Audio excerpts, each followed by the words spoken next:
তাহলে কাগজপত্র নিতে যত সময় আপনি কাগজপত্র আপনার না পান তত সময় আপনি এটা ওপেন করছেন কেন? তা বন্ধ রাখতে বলেন, এটা আপনার এখানে জনগণের যে হয়রানি হচ্ছে, আপনি উল্টোপাল্টা করছেন কেন?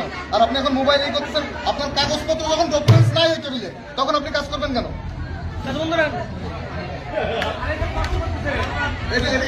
আপনাদের কাছে কত করে টাকা চাচ্ছ?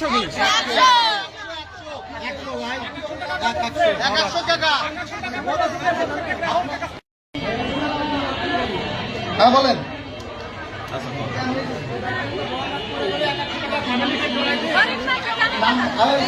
এটা ভুয়া, বুঝছেন? এটা ভুয়া জিনিস, তাই এরা টাকা নিচ্ছে। ভুয়া জিনিস